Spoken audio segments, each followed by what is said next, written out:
Hey everybody, welcome to Who Let the Dogs Out. Today we've got a Q&A for you. That's where you write in the questions. We give you the answers. What are we talking about today, Okay, Sally? we're talking about why you should never approach service dogs, especially when they're working. Right. We've got another one from one of our clients, Susan.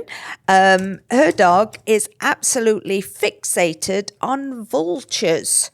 And then we've got one about, can you train your dog if a member of the household isn't on board or, they're just not consistent with the training program? That's all good stuff. So anyways, that's what we're talking about today, folks. So if you want to hear about all that, stick with us till the end of the episode, and we got some fun stuff coming up for you. So with that being said, enjoy the show. Who let the dogs out? Who let the dogs out?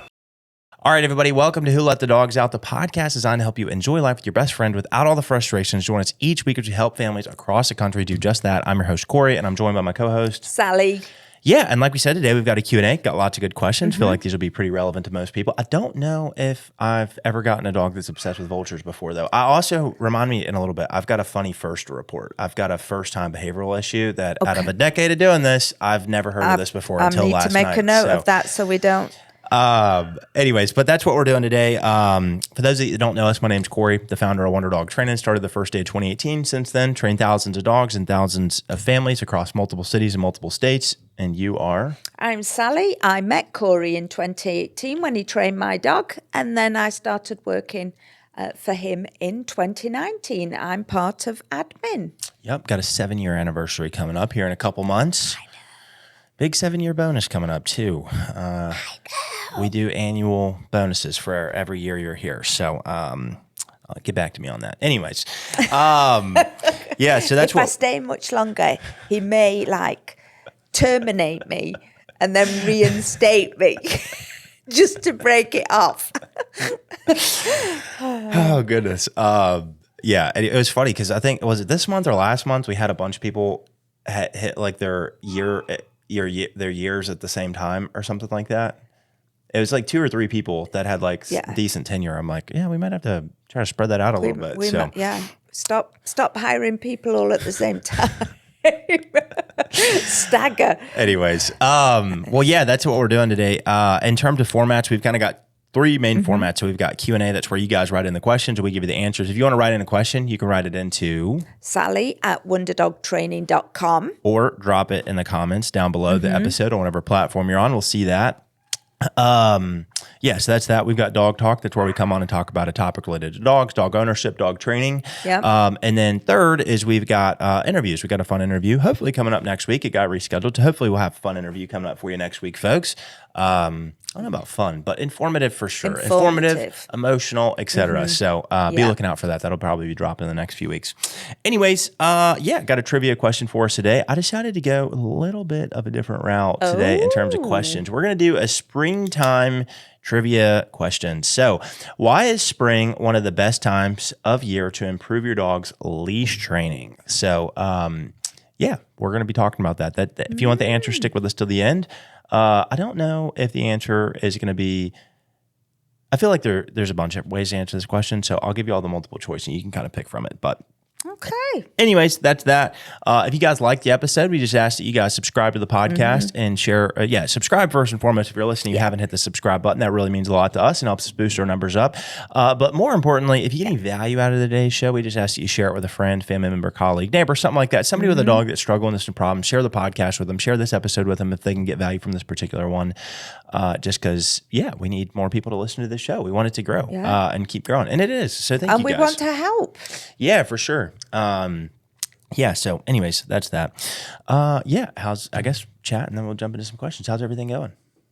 My boy got a bath. Oh, yeah, he did. It's like a new dog. I didn't realize just how dirty he was. Until he was clean. Yeah. And oh my gosh, he's like a shiny new pin. He is, yeah. He smells so much better too. Smells delicious. Yeah, he was disgusting. I think the thing with your dog getting dirty is it's kind of like losing weight over time, right? Like you're looking in the mirror every day, and so it's not till you have like a good before picture and then a few months in you've got like a 3-month progress picture, right? Yeah. But if you're looking for differences like week over week or whatnot, or day to day. Or daily. Yeah, you're probably not. Or if you're weighing yourself every day, your weight fluctuates up and down a couple pounds. So it's better to weigh yourself once a week. Monday mornings before we eat breakfast, I'm going to weigh myself every day, right? Yeah. Or weigh myself once a week on Mondays before breakfast, whatever it is. So then you can get a true how much weight I've actually lost, right? Yeah. Versus doing it every day and you're seeing daily fluctuations and this and that or whatnot. Anyways, but I think it's the same thing with your dog getting dirty or whatnot. Like they start with a bath, then they get a little dirty, then they get a little dirtier, and you know, and like he's still cream colored, he's still white, you know. It wasn't like he'd got dirt patches on him that you could go, oh, look at him. Just a lot of dust under the coat, oily, the shine was just not there. He wasn't vibrant. Oh my gosh. He had a bath. He strutted Their hair also goes down too. They get fluffier and stuff like that too. Looked like a Clydesdale trotting around once. Yeah. He felt good. Yeah. Yeah. Well, that's good. How's the fence going? Has he gotten out anymore or is the fence fixed? No, the fence should be fixed today. Been saying that for 3 weeks now. I'm telling you, You should have called. I would actually go. I have got the patience of a saint. I didn't realize just how patient I was and understanding. What's that saying? It's like, if you like pray for attributes, God has to like make you go through the things to get you the attributes, right? So if you want to be patient and you pray for patience, you have to go through things that'll make you patient, right? And so it's taught me a lesson. I told that to somebody this week. She had gotten a dog and they've never had a dog. It's an adult. And she's like, yeah, I think it'll make me more patient because I'm not a very patient person. I'm like, yeah, there's nothing like getting a dog that'll make you patient, you know? I say to people, even on the telephone when I'm talking to new people and they're saying this, and I'm like, yeah, I'm with you. I've been through that myself. I said, my dog, cute as can be, he could test the patience of the Pope. Yeah. Because he's persistent. Cuter than pie, though. Oh, my gosh. Too cute. You know, he's done a lot better, so no, the fence isn't fixed. We've actually had it where it's been totally open, no barrier, and he's not actually gone through. Yeah. Because soon as he's going down and he gives me that little side look, back head tilt, and I go, no. He's diverted and not gone. And then when he's done whatever he needed to do, potty-wise, I go into this big, like, oh, he's such a good boy, come and get treat. And he comes back and he gets his treat. That's good. So, yeah, I remember major improvement. back in the day when I used to work with like this was the first guy, and I mean, I've experienced this since then, but that I used to like work with like the police dogs with or whatnot. Whenever this was, it was me, a guy named Cody that we were both like young trainers and apprenticing for the same guy or whatnot. And there were two cops who owned the kennel that we were working for. And so anyways, we were doing like protection training one day and he had his police dog there and stuff. I forget what his dog's name was, but anyways, we're doing where you send the dog away to go bite somebody and we're working on recall away from the target basically. Yeah. So like once the dog is like running to bite, you say, no, come back to me basically. Don't bite him. Yeah. Very hard thing for protection dogs to do and police dogs and stuff because they love it. Biting people. Right, exactly. And so I remember he always said that there's a point of no return though, you know, with a lot of dogs, because there are some dogs who don't have one. You could be like inches away and they hear out, you know, and they turn around or whatever it is, right? Anyways, small asterisk side note. My favorite video of all time is a dog that's like literally about to jump to bite somebody and the handler goes, no, out or whatever it is. And the dog literally puts the brakes on so hard that he slides and he's tearing up the grass and he's tearing up the grass and he slides into the person to turn around and knocks the person down and turns around and runs back to his handler. It was really cool. Anyways, but he was talking about the point of no return and it was just making me think that about Sully. Like if there's a point of no return where he's like too close to the fence and he's just like, nah, I'm doing it. Yeah. Well, it's the saying, isn't it? It's easier to ask for forgiveness than permission. Yeah, it's funny you say that. I think that's a lot of him. Using Sully as a training example this week of what not to do. There we go. There it is.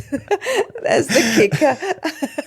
I can't remember the family I was talking to, but they were talking about how their dog like really wants to please, but like, and when he does something bad, he's disappointed in himself or whatever. I was like, yeah, I mean, that sounds about right. You know, like I've told the story on the podcast before, but when Mia was alive, if I left like a stick of butter on the counter, she'd get up there and eat the butter. And then before I even knew it was wrong, as soon as I walk in the house, she slinks off the couch, ears are pinned back, her head's looking down, and she's looking like, I'm sorry, forgive me, I've sinned, Yeah. And I don't even know what she's done yet, Yeah, it's just no.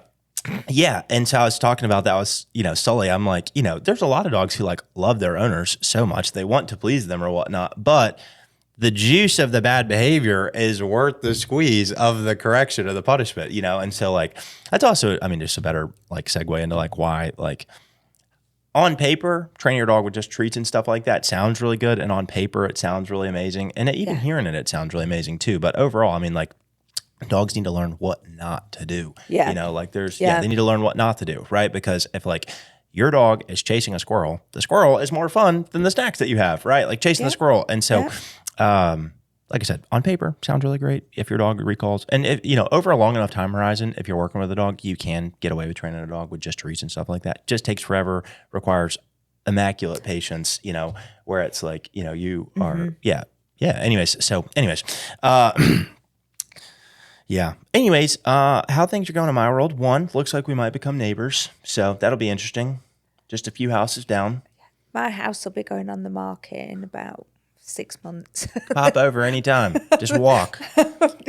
Yeah. So close. In fact, Sally walks by it almost every day. I do. So, And it is a really nice property that.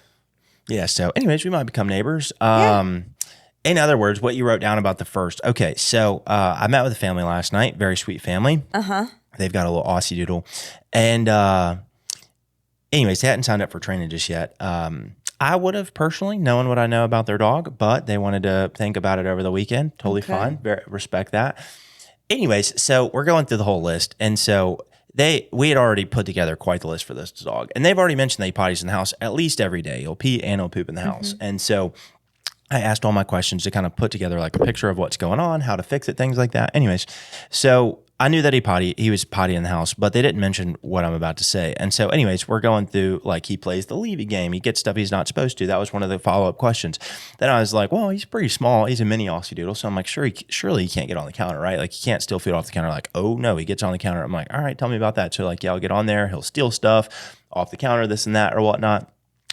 I have to add in for the Levy game, she had said that her dog will like, that he gets all the normal stuff, socks, shoes, paper towels, stuff like that. But he'll also get her underwear and like make her chase him for the underwear and stuff like that. And she like looked down and she said, I was like, if it makes you feel any better, I've heard that plenty of times before. That's not an uncommon thing for dogs to do that.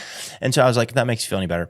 So I said that to preface where I was, she had thought that never happened to anybody before except for her. And I was like, yes, that is fine. Yeah. Anyways, so then we're talking about counter surfing and she's like, yeah, he gets on the counter, he steals stuff, eats food, whatever. And I'm like, how does he even get up there? And they're like, he can quite literally jump on the counter. And this podcast desk that we're at right now is about bar height. And they're like, he could probably jump on that flat footed. I'm like, wow, that's pretty incredible jumps, right? Heck? Yeah. And little fella, he's not a big dog. Anyways, so they're like, yeah, not only does he get on the counter though, but he gets on the counter and he pees on the counter. No. And he gets on the dining room table and pees on the dining room table. So he's marking everywhere. Yeah. They're like, for example, the other day we put a bouquet of flowers on the table or whatnot, hops up on the dining room table and pisses on the dining room table and the counter on the table and marks. And I'm like, okay. I was like, the underwear thing, that's not the first time I've heard that, but I will say peeing on the counter, marking your territory in the house, not good. I get it. I've heard about that before. That's a pretty common behavior problem, but getting on the counter to pee, I'm like, that's a new level of dish. I've heard about dogs getting on the bed to pee. They pee on your bed whenever you leave or you lock them out of the room, whatever it is. They'll get on there and pee or poop on your bed. I don't know if that's spite or what, but still very gross, very disrespectful. Yeah. Peeing on the counter, that's a new level though. She's like, yeah, he'll pee on like that. Or like one time I set my gym bag down on the floor and he peed on my gym bag. So I moved it up to the counter. And like since then he's gotten up there and peed on my gym bag a couple times. And I'm like, that is crazy. I'm like, we got to fix that. We got to fix it. Anyways. Yeah, you better get signed up for training ASAP. I'm like, and then whenever we were talking about body training, I'm like, how did you forget to mention that? When we were talking about him peeing in the house? How did that not? That would have been the first thing on my list. Like out of all the other stuff we talked about, the dog peeing on the counter and the dining room table would have been like top of my list. Anyways, I hope they get signed up. I'd really love to help them out with that because, like, I mean, all the things, but that was just one of many things with this dog. But I just like, man, I would love to. Yeah, I don't know. I love helping people. That is definitely a first. Yeah, I've never gotten that. Yeah, you've probably never even heard of that either. I've never heard of it. Yeah. It's just fun though, getting first though, like this many years in or whatnot, because there's not a lot of behavioral problems where like, I remember one of the last firsts that I got other than this one, there have probably been a couple since this one, but this was somebody I signed up at the beginning of 2025 and they're like, our dog will literally eat the plastic on the electrical sockets in the house. Like he targets them. I'm like, that's weird. I've never heard of that. Yeah. It's a very obscure thing to chew on. So every now and then it's fun getting first, Yeah. Like, that's a crazy first, though, isn't it? Getting up on the counter. Yeah. When I was looking through my notes for all my video ideas, another one. This was last year as well. Probably sometime like later in the year, probably like early fall.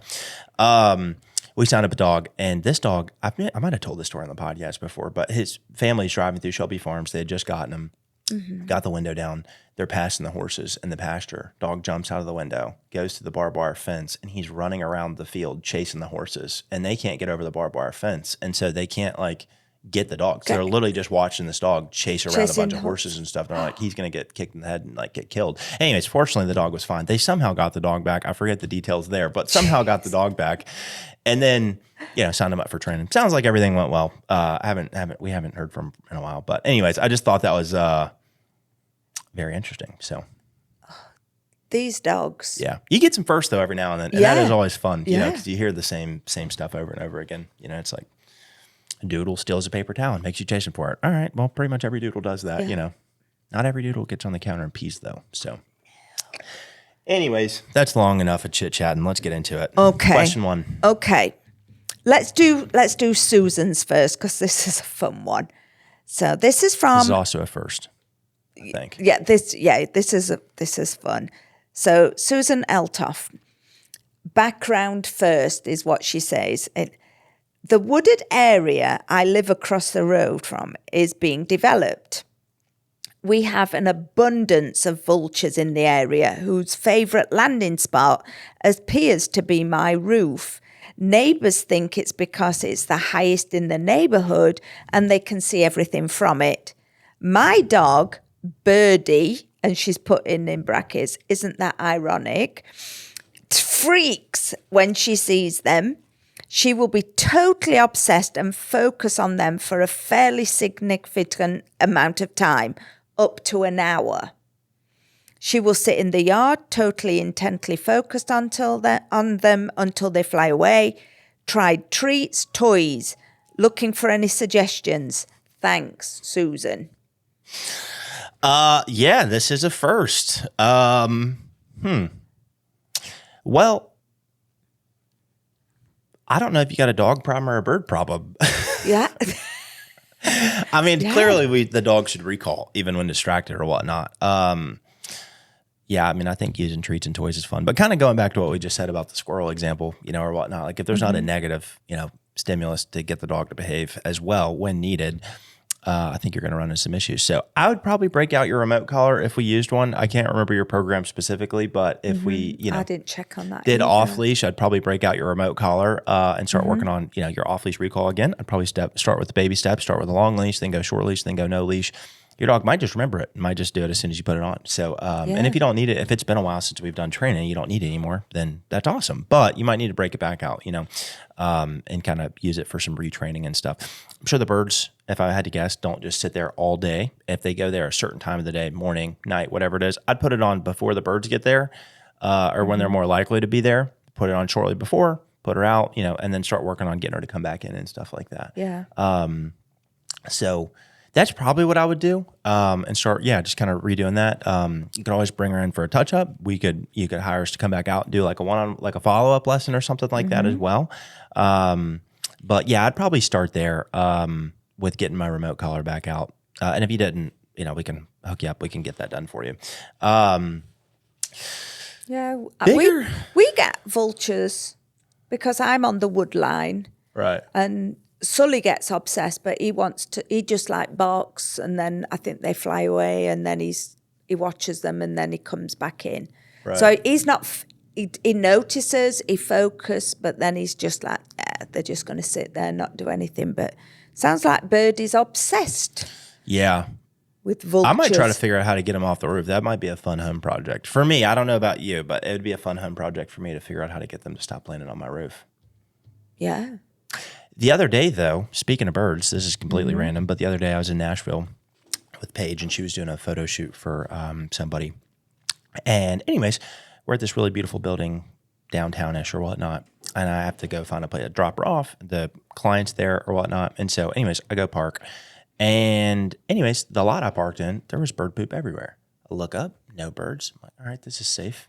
There's no birds around. There's a lot of bird poop, but no birds. Anyways, we do the shoot, go to dinner with the client afterwards or whatnot. And then, anyways, go back to the car. The birds are there. I had an inordinate amount of bird poop on my truck. I've never seen such a volume of bird poop in my entire life. And the client got pooped on right after the photo shoot. So that's kind of hilarious. Well, I didn't, fortunately. There's but a saying for that one, though, isn't there? it's good luck, right? Yeah. Yeah. Well, I'd rather put my luck in God's hands. I don't need a bird to poop on me. Yeah. But Anyways. So you spend hours cleaning your truck from the birdie poop. Yep. So, anyways, that's that, folks. Next question, please. Okay, next question. Absolutely. Can you train a dog if someone in the household isn't on board or consistent with the training? I think so. I mean, I feel like we've done that before. I mean, yeah, I'd say short answer, yes. You know, might be a little bit more difficult, I suppose, but Yeah, I don't think you're going to get the results as quick as if everybody's on board. yeah. Yeah. One thing that I think people don't understand, though, is that dogs have different relationships with different people in the household and stuff Yeah. like that, right? Yeah. Let's just take, married couple, we got a man and a woman, and let's say 2 kids, 5 and 7.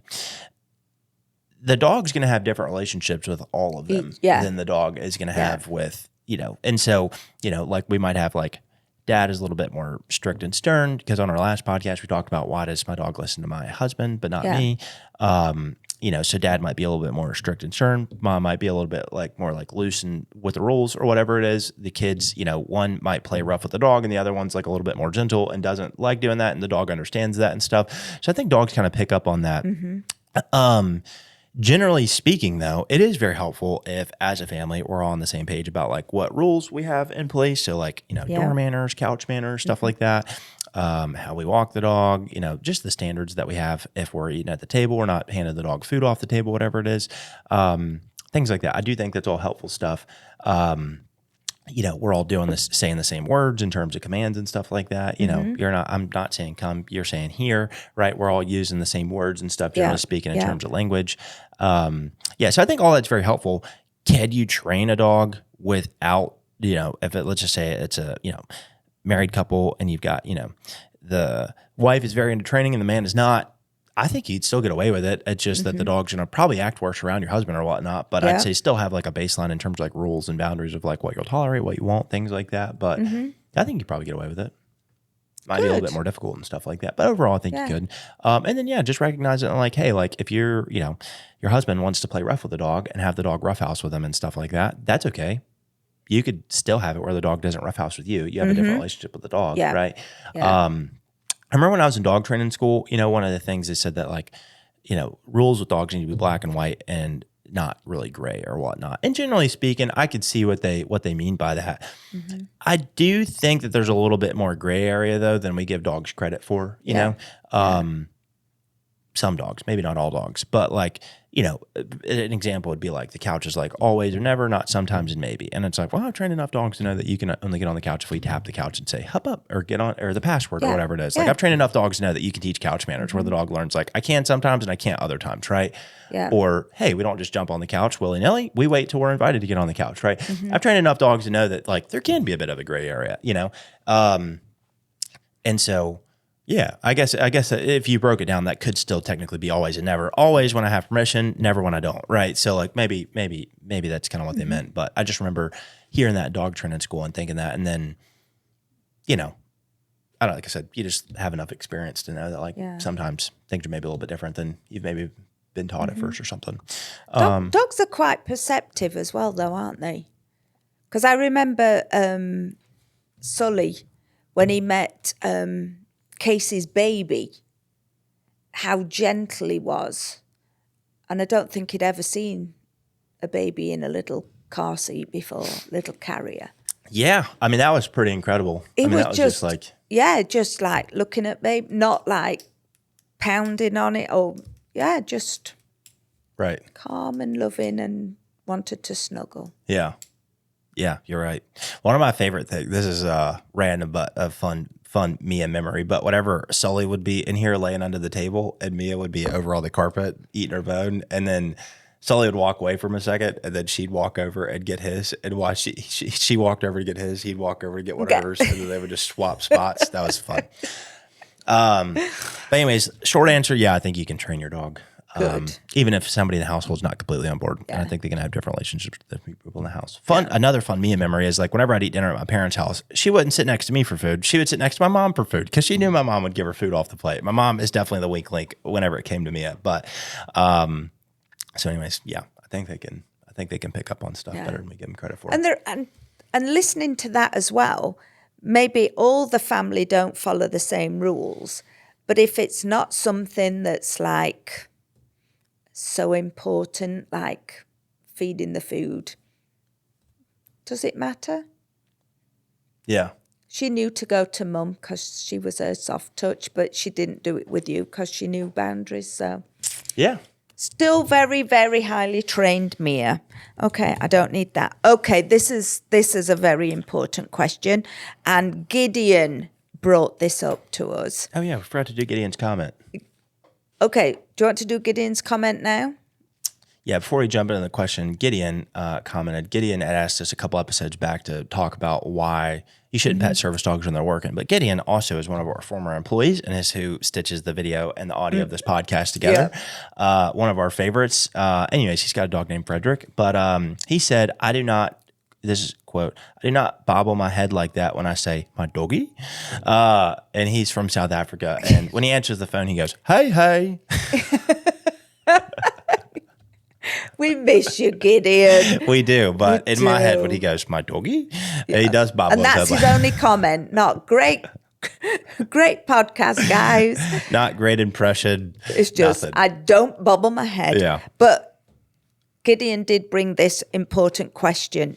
Because people keep trying to pet his dog while his dog is out doing search and rescue. Yeah. Urban search and rescue. Yeah. And he's like, stop, leave the dog alone. Anyways, so here we go. We're answering the question. Yeah. And we're talking about like all service dogs as well. Sure. Not just your search and rescue. I doubt very much that people go up to police dogs expecting to be able to pet them. I don't know. There's a lot of dummies out there. Okay, you dummies, you listen up, okay? But if you see a service dog with a service dog jacket on with an everyday family, don't approach. Tell them why, Corey. Yeah, so like she said, question 3 is basically, why should you not mess with a service dog when they're working or try to pet it or talk to it or whatever it is? And to be clear, I think it's probably okay. If you're like super curious, you want to learn, probably okay to ask questions and stuff like that. I will say some people with service dogs are like super snobby and very annoying. So I will say just be wary of that. People, some of them are really rough. You should see Facebook groups about service dogs and stuff like that. It is some of the roughest people. But in terms of their attitude and stuff like that. But overall, I would say in terms of like one, if a dog's performing like a service for somebody with a disability, right? So that would be service dog. Like there's different types of service dogs. Service dog, generally speaking, if they're out in public with a human, so they're not doing like search and rescue or a police dog or something like that. You've got like service dogs, and the definition of a service dog is a dog that's trained to perform a task to assist with a disability, basically. That is what qualifies a dog as a service dog. And so lots of dogs are looking for stuff like seizures, blood pressure drops, heart rate changes, panic attacks, balance instability, environmental hazards, stuff like that. And so when you are trying to pet the dog, you are distracting it from the service that it is supposed to be performing, you know? I should also clarify too, there's a lot of dummies out there who claim they have a service dog just because they actually want to take their dog out in public with them. This is not that. This is not that. If you see a dog that's got a service dog jacket on, it's walking around pulling the handler all over and stuff and acting crazy in public, very likely just a person who wanted to take their dog out in public with them, not an actual service dog, right? Yeah.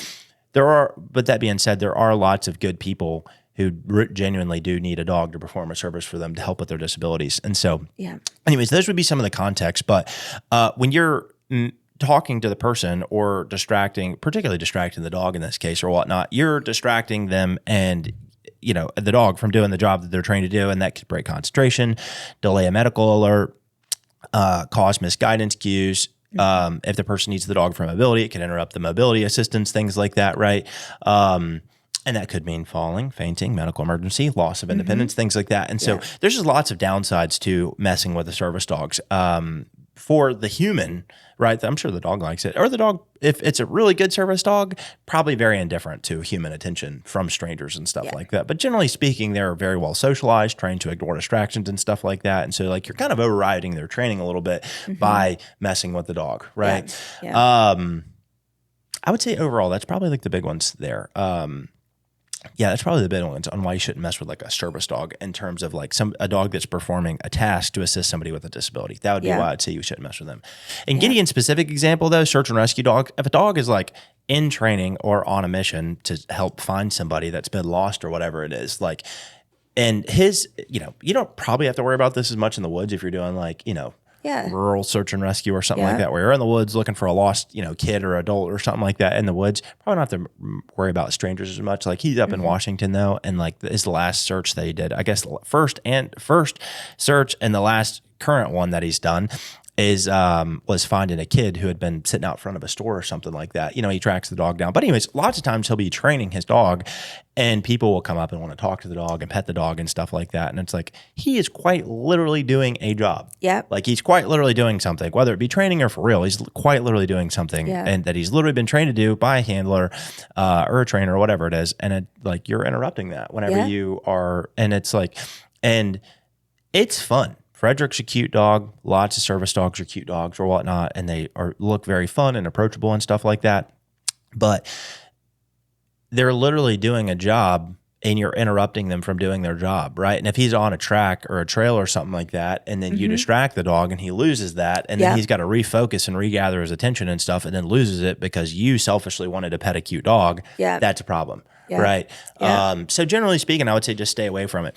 One of the things that he had mentioned to me whenever we talked about this, because he called me one Sunday while I was on a walk to vent about this situation. And he's like, Frederick's crazy. Like he always says, he's like, I think he always says he's like, he's dumb as a rock, but he's got a good nose or whatever it is. That's kind of the sentiment, at least. It might not be those words, but he's like, but he's got a good nose on him.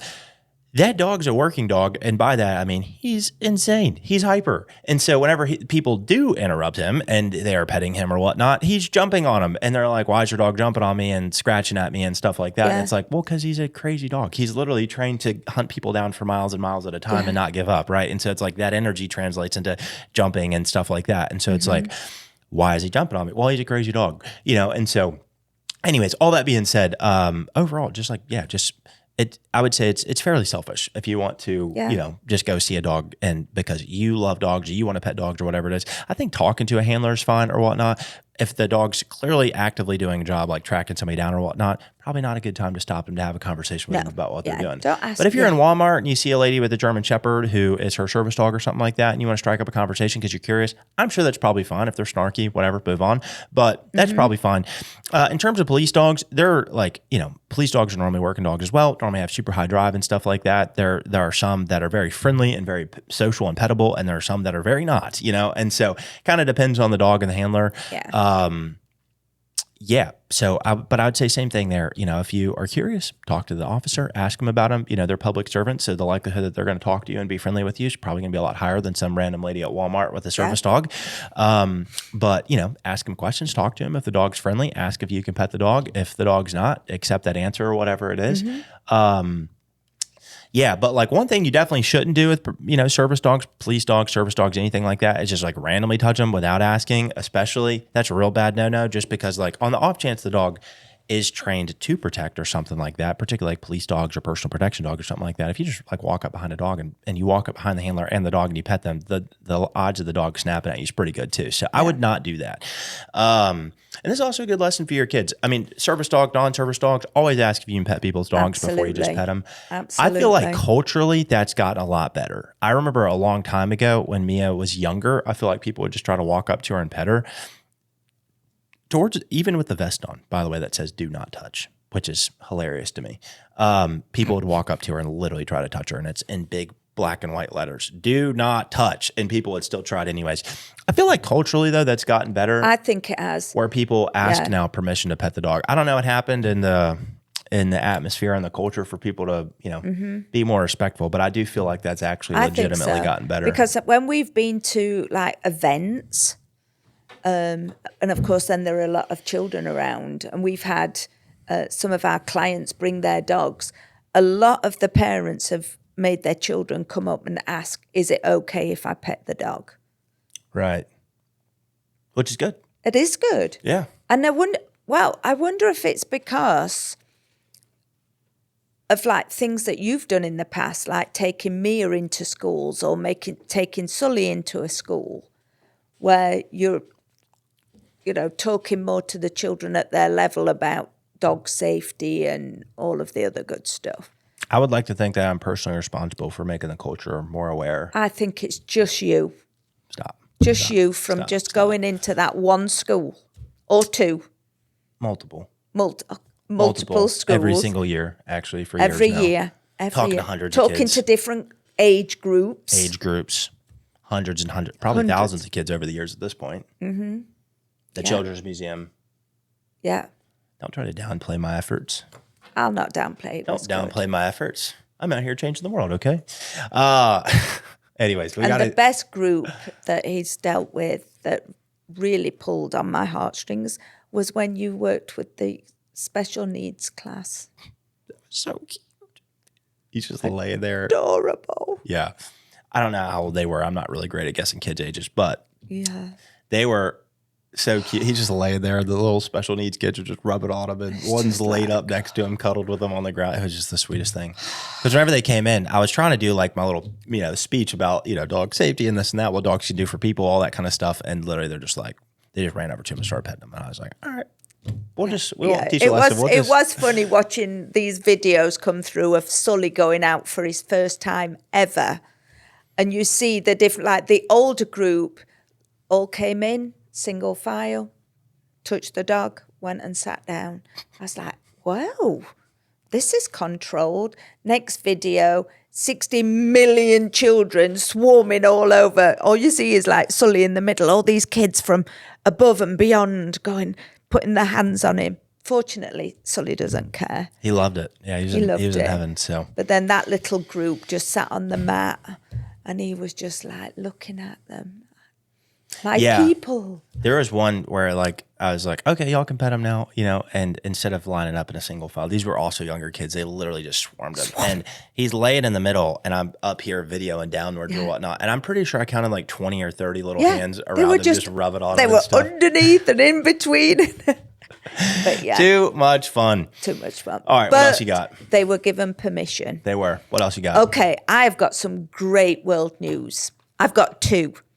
So, you know how last time we were talking about the dog that joined in at the Olympics and did the race? Speaking of, we couldn't put the video in the podcast because of copyright protection, and it would have taken too long to get But it's all over the media, so go check it out. Well, some people may have heard about the Buddhist priests that walked from Texas to Washington, D.C. on a peace walk. No, didn't hear about that. Okay, there was. Even through all that snow and cold weather and whatever, 2,300 miles they walked. Wow. Well, a stray dog called a loca walked with them. That is too cute. Just joined in and walked. What the heck? Yeah, you'd think it would walk for a while and go, oh yeah, they're not going anywhere fast. I'll go off and do my thing. No, walked with them. Wow. That's sweet. That's super cute. Isn't that That's fun. There you go. He must have known that he needed to go. And then this one, I love this one. So in Colorado, annually, there is a get-together of golden retrievers. The largest golden retriever for meetup.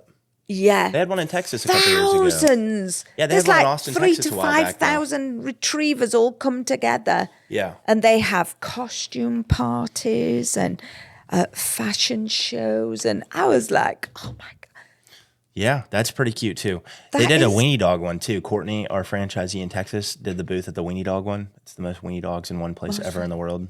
They did one in golden retrievers too. I don't know if they won the largest one ever or whatnot, but there were still tons and tons. But of these them, so. people come from all over. They're not just in Colorado. They just go from all over to be involved in this.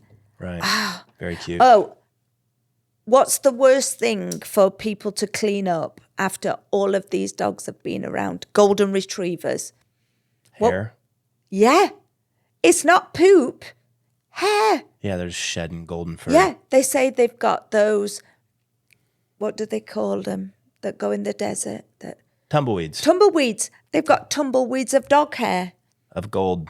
of golden sprinkles. Golden tumbleweeds, folks. Golden tumbleweeds, all different shades. Wow. Yeah, because I was like, could you imagine the amount of dog poop? But if you think about how responsible we are as owners, we clean it up straight away. We do. It's what we do, folks. Yeah. So it wasn't the poop, it was the hair. All right. Well, So that's my 2 world news. good job. Reporter Sally on the Reporter job. Sally. All right. Trivia. So why Yeah. is spring one of the best times to improve your dog's leash training? A, dogs naturally walk slower in warm weather. B, increased outdoor exposure creates more real-world training opportunities. C, dogs shed excessive energy automatically. D, training works better above 60 degrees Fahrenheit. I would say because the weather's nicer, you're taking them out more and for longer so they get more exposure so they behave better. That is number B. Answer B. And that was correct. So good job. Yeah, spring means more people, dogs, bikes, smells, distractions, which gives owners the perfect chance to prove training in realistic environments instead of quiet winter conditions. And people are just ready to get out, which is the perfect segue into this advertisement brought to you by Wonder Dog. Boop, boop, boop. Hey guys, is your dog jumping, pulling on the leash, not coming when called, bolting out the door, potty on the floor? Is all that stuff keeping you from enjoying the springtime weather with your dog? Like going to the park, going on runs with your dog, taking your dog out in public to sit on patios? Overall, just hanging out and enjoying life with your dog. If all those bad behavioral issues are causing you to not be able to enjoy the springtime weather as much as you should be, then now's the perfect time for training. Go to wonderdogtraining.com to get a free transformation session. That was just off the top of my head. That was There you actually pretty go. decent. Pretty decent advertisement. Look at that. Fantastic. Yep. And you only get a handful of springs with your dog. So You do. get it. Make get to it, folks. everyone count. Anyways, And yeah. my new thing is information is transformation. Wow. I'm mind blown. Put that on a t-shirt. Thank you. Where did that come from? I don't know. I think I've heard it somewhere and it's really stuck into my head. And I've I'm never like- even heard you say that before. I know, but it just popped up again there. I was like, yeah. You're trying it out. You're just Because you give them all the information they need and it transforms. information's transformation, folks. There you go. By Wonder Dog Training.